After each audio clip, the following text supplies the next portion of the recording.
is the same World Bank that encouraged Nigeria to devalue their naira. We have never gotten out of that. Let's leave that aside. Coming to this, World Bank is coming out to sing a new song. Why? Because World Bank has been highly criticized.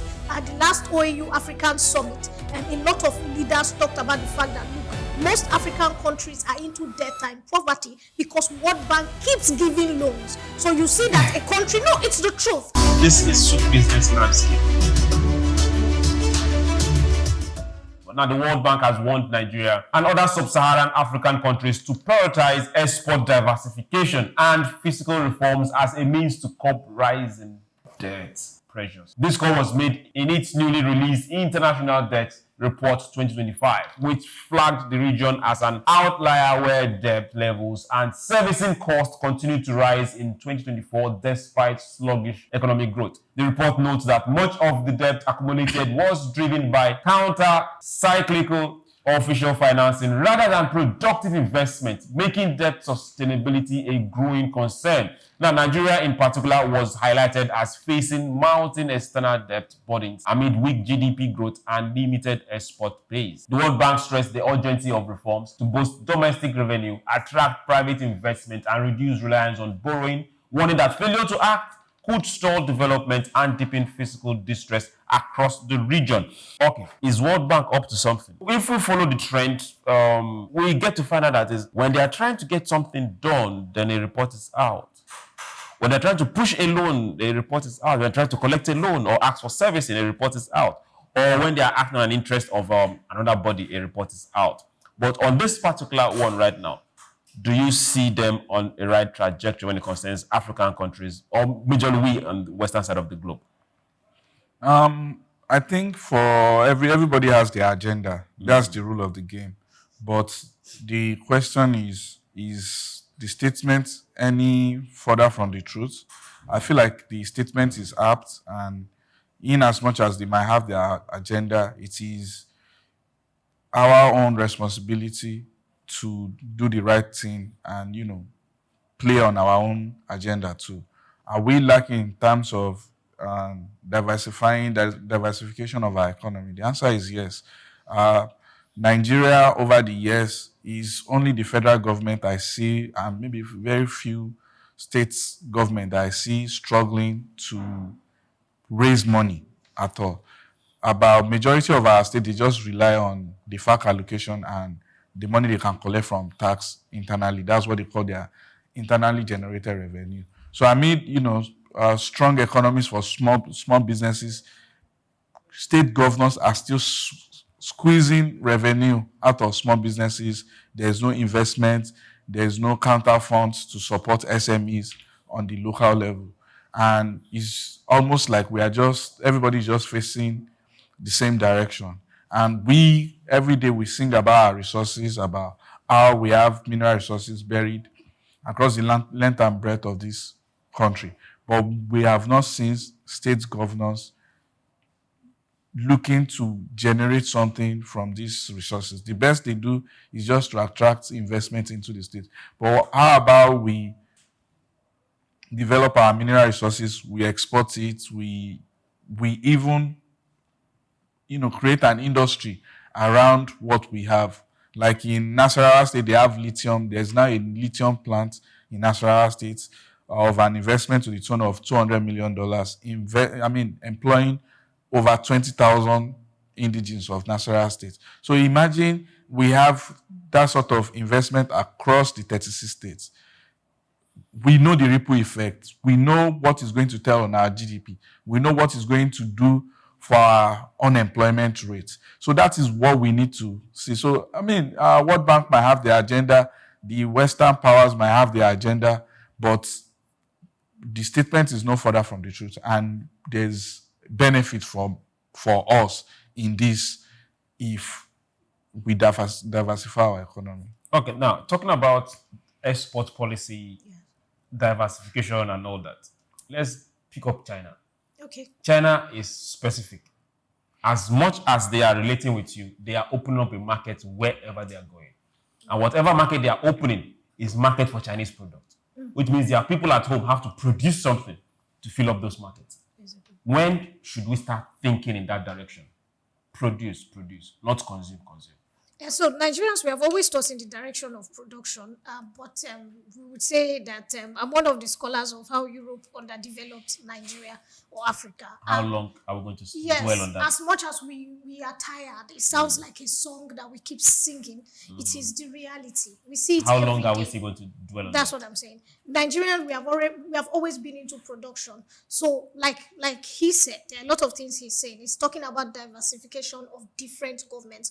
We saw the same governors fight the Tinubu administration when they are talking about local government autonomy.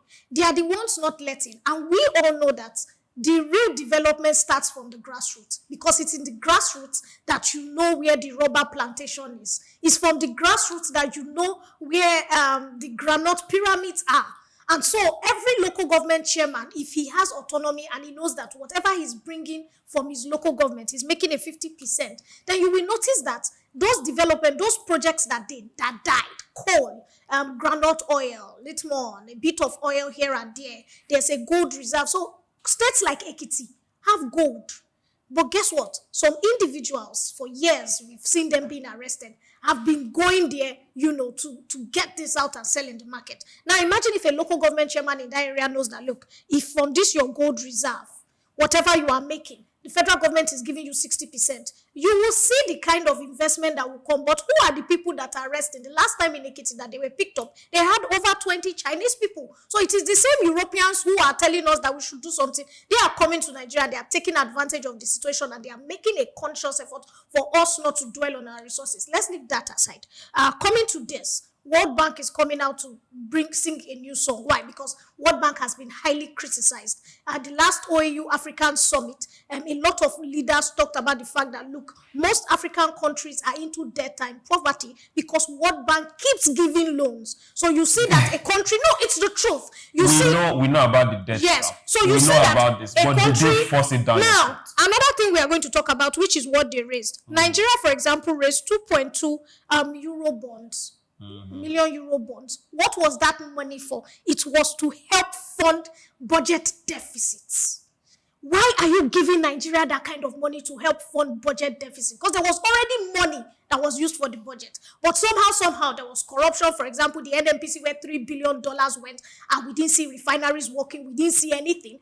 And then you are now giving that same government more money again. You know that this child has squandered money, but guess what? You are so open to give the child more money to squander some more. So as much as, yes, I blame the African nations, let's start with, World Bank themselves. Can you reduce loans once a year, twice a year? You will notice that African nations... Hope they make money off the loan they give. I know. These loan services, what they make from loan services, they are there for business. I understand. But look, at this point in time, African nations like OAU, like the last meeting, you need to sit down and have, because you know that these bodies were not set up because they wanted to benefit you. So we need to sit and say, look, you can't give our leaders more than one to two loans in a year. When are you going to start holding your own leaders accountable? Hold on. And when this happens, guess what will happen? People will sit back. Lagos State is one of the most economic viable states in Nigeria because Obasanjo held back the money that was supposed to come into Lagos State. Yes. Lagos State owns that's the truth. But it was when they held back that money. That was when the Tinubu administration, as of that time when he was governor, decided to look inwards, decided to start taxation, decided to say, what are the resources we have in Lagos State? What can we do with Lagos State? And that's why states like Bayelsa, who get more federal allocation than Lagos State, they don't even have good roads. They are not up to 20% as developed as Lagos State. Why? Because their resources have not been held back. The same thing so this is what we are saying about Africa. Yes, we have, we export a lot of our natural resources and we export them at almost the same way that they are being taken out. We export cocoa, we export palm oil, we export bitumen, even diamonds. These things, we export them in the raw form. If we start to add value to what we are exporting, it will bring in more income for us. And if World Bank stops giving our leaders unnecessary loans, that's the truth. Swift, well, right now, I won't put any blame. I would also blame, because they are the ones now coming to criticize us. They are the ones who encourage the leaders. It's the leaders. Remember? Can you account for World Bank giving you money to share, and they call it social services, and it's a loan? They give you, hey, take 500 million. go and share to your people. Before you go back, you see, I'm not a friend of World Bank. Forgive me, anybody. It is the same World Bank that encouraged Nigeria to devalue their naira. We have never gotten out of that. They also encouraged Ghana to devalue their naira. Ghana's economy was hit worse than ours. But they are better now. No, they are not better. Have you been to Ghana? My friend came in from Ghana. I have friends who are Ghanaians, and in Ghana economy is so expensive. In fact, every time they come to Nigeria, they're like, you guys have it easy here. Food is expensive. Things are 100% more. What are you talking? It's not the facade people paint. This is the reality. But you don't see them on social media. I'm coming. It sorts their company and their country and the PR. That's why you don't know how bad things are there. Things are really bad. Okay, Ask him. He goes to Ghana. Hold on, Swift. Their economy is better than it was 2-3 years ago. We agree. Tinubu's economy is way better than it was 50 years ago. African leaders should take responsibility for where we are. We should also blame the big brother who took us to where we are. Is our responsibility. Do you buy this World Bank blaming? They are in business, so they have to pull you down to make profit. That is what they are doing. Defender of World Bank, I agree with you. I'm not defending them. I'm just saying that we should take our responsibility. We put ourselves here. I agree. I disagree with World Bank not giving out loan. That is their own responsibility, and we as Africans, we have to be responsible, and we have to know when to say no to the what looks like a free lunch, and stop choking ourselves with loans. But World Bank, what the reality is World Bank will not stop offering us loan. It is our own duty to say no and look inwards to develop all our resources that is littered everywhere. And we need to put pressure on the state governors and the local government administrators to be more hands-on in terms of investment and development from the local level. The federal government is overstretched. With the size of our country, the federal government is overstretched. It's not realistic. There's no country in the world that is developed like ours, has their central government that stretched for everything, for investment, for security, the federal government is. So the state government needs to take some load off the federal government. And I feel like the low-hanging fruit is investment because it's a no-brainer. You are going to make money off of it. And you are going to create jobs for your people. You are going to tax it. Look at, for example, look at the Lekki Free Trade Zone.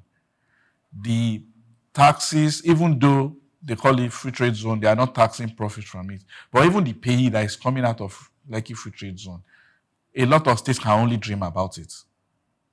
The payee alone, because you are looking at Dangote with about 20,000 staffs. And there are a lot of other companies there. Yeah, there are a lot of other companies. Dangote in particular, they have about 25% of their staffs in the six figure in Nigeria, earning in six figures. So you can only imagine the payee. So when you develop your state, it's a no-brainer. You make more money and you'll be able to do more to serve your people. So we need to put more pressure on a lot of Nigerians, average Nigerians, 5, 6 out of 10 Nigerians don't even know who their state governor is.